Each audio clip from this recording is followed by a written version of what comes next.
I never expected that my son's homework would change my life. But in 2005, he came home and told me he had to write a country report. What country, I asked. Rwanda. Where? Not Spain, Mexico, or Romania? Where is Rwanda? We looked at a map and we found one of Africa's smallest countries, landlocked between Burundi, Uganda, Democratic Republic of Congo, and Tanzania. As a neurotic Jewish mother, I felt I had to be involved. His report took me over continents and oceans for more than a decade. As he and his twin brother were also studying for their bar mitzvahs with lessons of the Holocaust, one day he said to me, "You know, Mom, this Holocaust and the genocide, it's the same. Why do people keep doing this over and over again?" We had looked in Seattle for books, and we could only find one. And so I started helping him to research. By luck, I found a coffee shop in Seattle. Now, what's better for research than coffee? We made a date, and we went. And the owner of the coffee shop told us, "You have to meet Arthur." Now, why? So with one email, he replied, and he said, yes, he would help us, and he would fill in all the gaps. My son was able to finish his report with an A++, but I was far from done, even though he was done. This guided me on an adventure to go back to school, to finish my bachelor's, and to dig deeper into my own Jewish heritage. It was my crossroads, and there were beginning signs of connections. As the boys were finishing their studies for their bar mitzvah, we found out they also had to do a community service project. What would any parent say? Well, let's go to Rwanda. So I found out that, well, they needed to be 15 to trek the gorillas, and I was nervous about going to a developing country where I didn't speak the language with two 13-year-olds. I hadn't never traveled like that before, so we decided to wait. In the meantime, I worked on my studies, emphasized on social justice and conservation. Then a year later, in 2006, I was able to make that trip for the first time with Arthur. And I watched him in the fields of the coffee farms with people, and I realized that what I was witnessing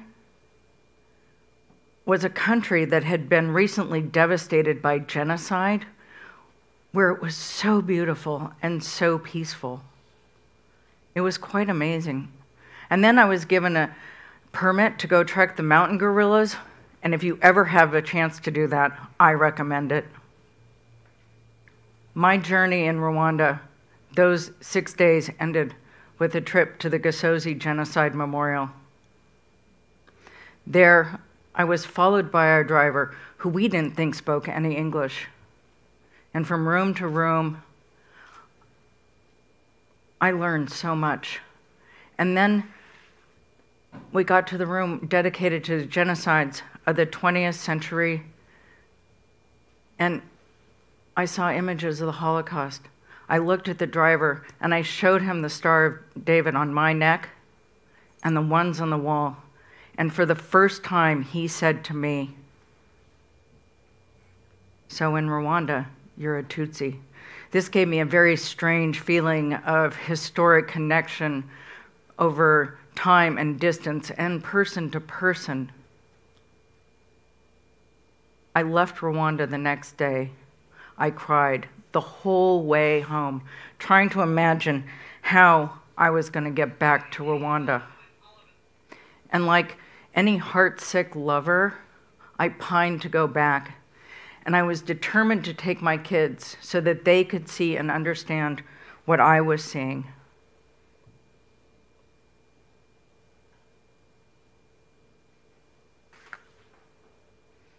While I was there, I had also met and made some connections, and I hired a driver, Paul. He had decided that he would take us to Uganda to visit the Abu Daya community and our friend, Rabbi Aaron. The Abu Daya is a community of Jews in Uganda and the only Jewish community of African descent. So when I returned to Seattle in March, I decided to take a deep dive into the pool. I looked at my kids and I said, what do you think about not going to Rwanda for a month, but how about we go for 6 months? You don't go to school in Seattle for your first fall semester of high school, and we go from August to December. And without a lot of thought, they said, okay. My friends and family thought I had lost my mind. I was scared, and this was a kind of commitment I had never made to anything but being a mom before, so this was really new for me.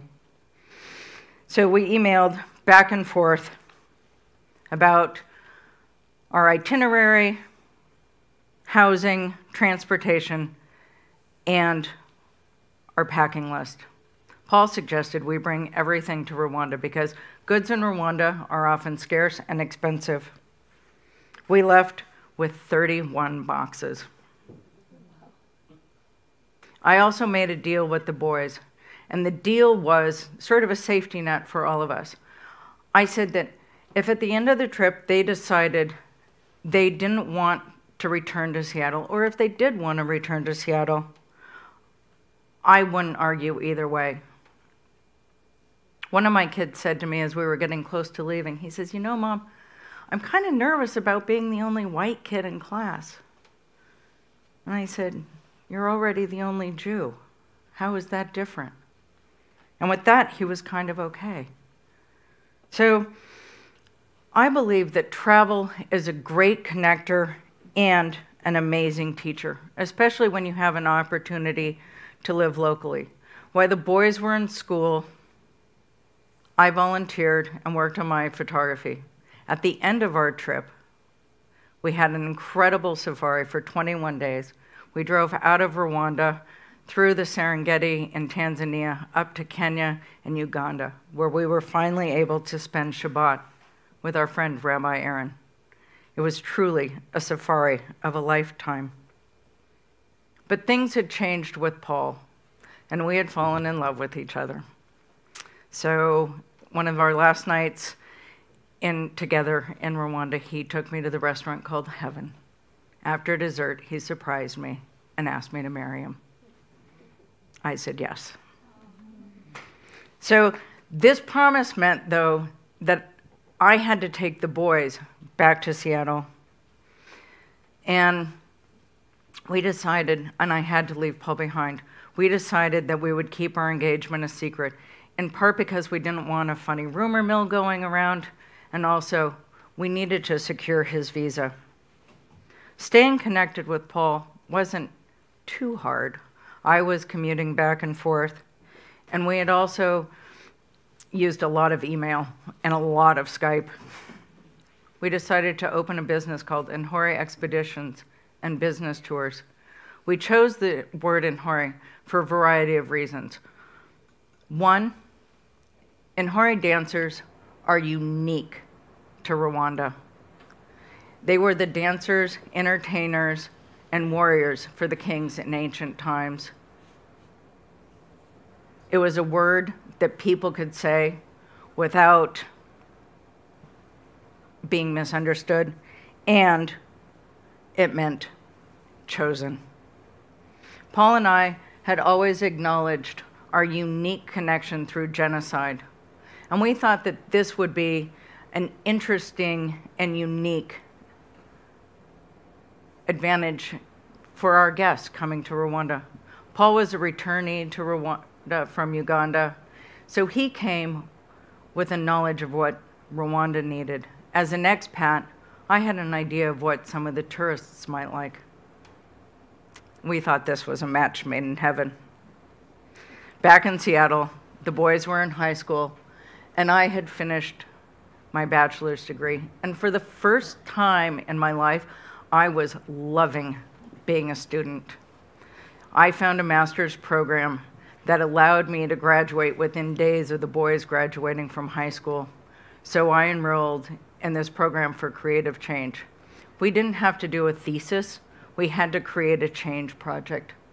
My change project was designing a tour for educators into Rwanda about genocide, reconciliation, and rebuilding. But now I had this funny balance of life between Rwanda and Seattle. I had one kid at home with the dog and one kid in college in Chicago. And I had this feeling of always being home and never being home. Rwanda is about 24 hours and 8,000 miles from Seattle, one way. So the struggle to stay connected, especially to home, was hard. I decided to start writing for about a year what I called my Thursday Note.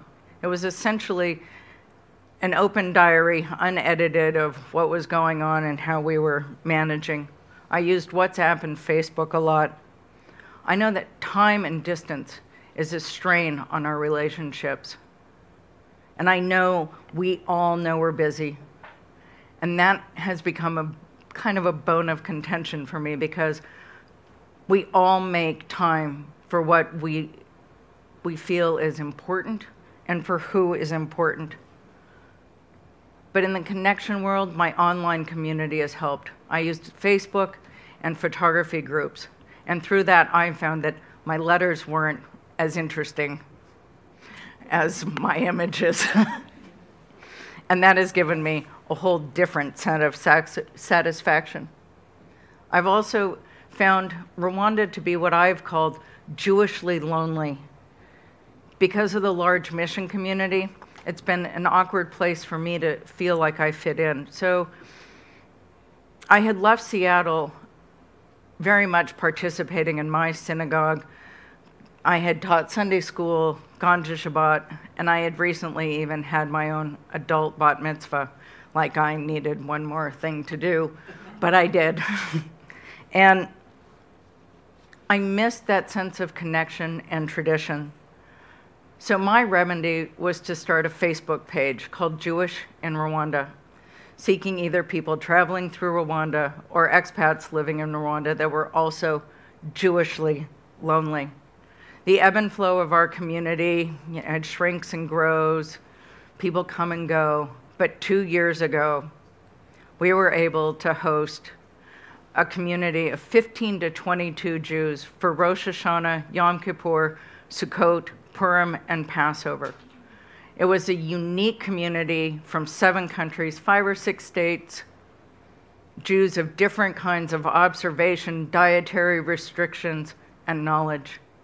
But it didn't matter to anybody because we were together and we had formed dominion.